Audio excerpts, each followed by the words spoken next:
Bismillahirrahmanirrahim. Assalamualaikum warahmatullahi wabarakatuh.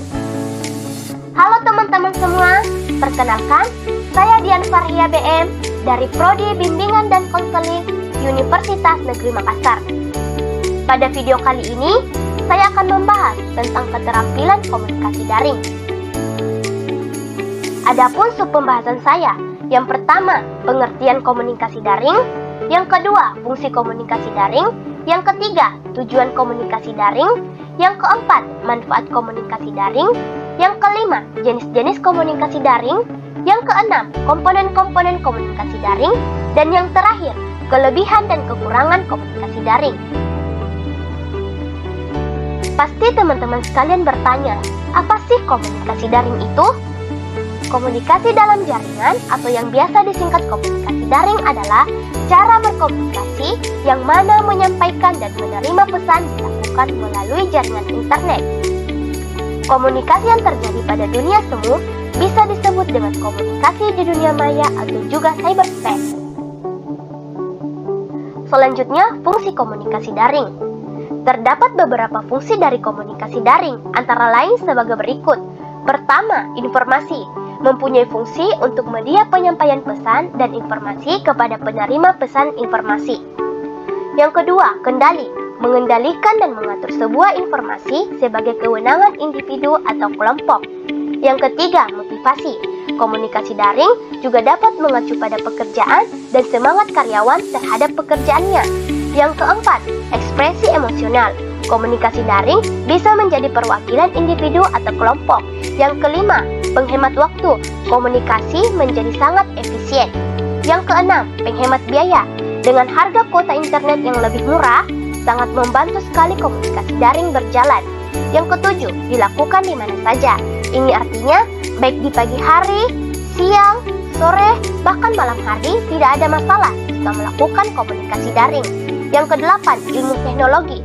Komunikasi daring bermula dari ilmu pendidikan yang ketika itu dijadikan bahan penelitian. Yang kesembilan, intensitas komunikasi.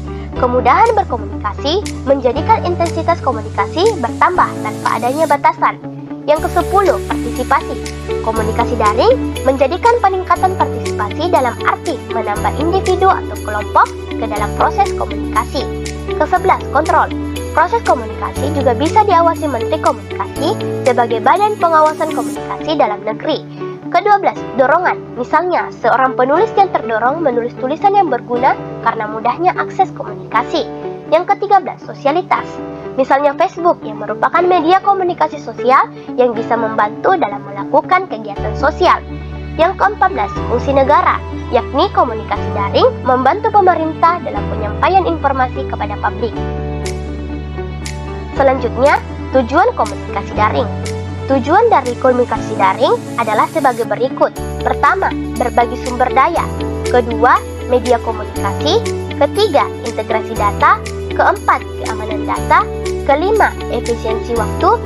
Keenam, efisiensi biaya. Ketujuh, pengembangan dan pemeliharaan. Kedelapan, sebagai kontrol. Kesembilan, menjadikan mudah pengelolaan. Kesepuluh, bisa dikendalikan jarak jauh. Ke-11, peningkatan intensitas komunikasi. Ke-12, peningkatan partisipasi komunikasi. Ke-13, memberikan informasi. Dan yang terakhir, web browsing.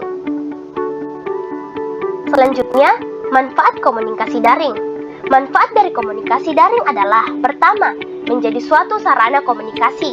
Kedua, menjadi suatu sarana e-commerce atau perdagangan online. Ketiga, menjadi suatu sarana e-learning atau pembelajaran online. Keempat, menjadi suatu sarana e-banking atau perbankan online. Kelima, menjadi suatu sarana riset.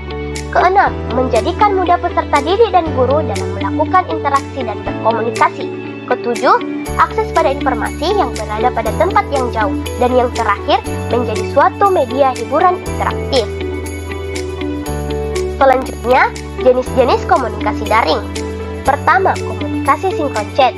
Jenis komunikasi sinkron chat bisa dibilang menjadi cara berkomunikasi yang sudah umum dilakukan oleh sebagian besar orang.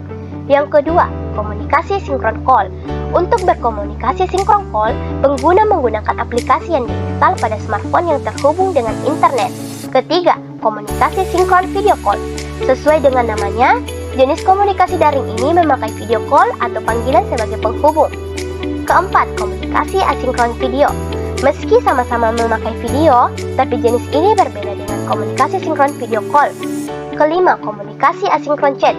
Memiliki metode yang sama seperti asinkron video, komunikasi asinkron chat memungkinkan penggunanya untuk berbagi pesan singkat memakai pilihan platform yang ada. Keenam, komunikasi jaringan kerja.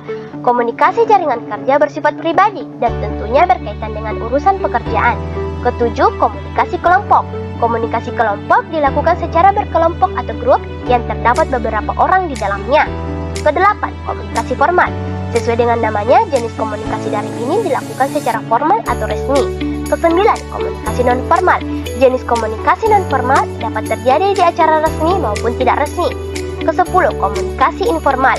Berkebalikan dengan jenis komunikasi formal, jenis komunikasi informal bertujuan untuk menjaga hubungan sosial, pesan atau obrolan yang dikirim pun tidak direncanakan. Selanjutnya, komponen komunikasi daring.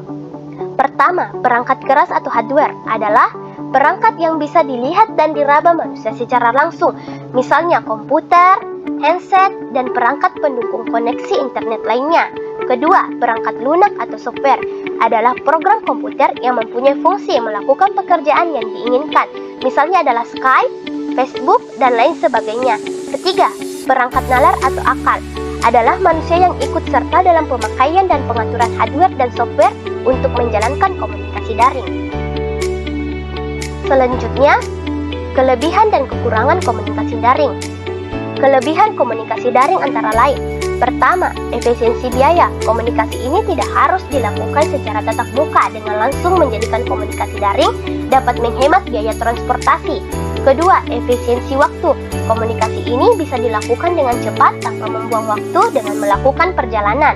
Ketiga, terintegrasi dengan layanan teknologi informasi dan komunikasi TIK lainnya bersamaan dengan menjalankan komunikasi dalam jaringan, dapat juga menggunakan layanan TIK lain untuk dukungan pelaksanaan dan kelengkapan komunikasi tersebut. Yang keempat, peningkatan intensitas komunikasi. Komunikasi dalam jaringan internet menjadikan terdorongnya yang terbiasa diam di dunia nyata menjadi aktif berkomunikasi di dunia maya. Yang kelima, peningkatan partisipasi. Dengan terbukanya jalur komunikasi, maka semakin banyak juga orang yang dapat berpartisipasi dalam diskusi. Kekurangan komunikasi daring antara lain. Pertama, memerlukan perangkat khusus. Untuk menjalankan komunikasi diperlukan software atau hardware. Yang kedua, tidak memiliki emosi pemakai. Dalam komunikasi ini, gerakan tubuh, raut muka, dan intonasi bicara relatif sulit untuk dipahami.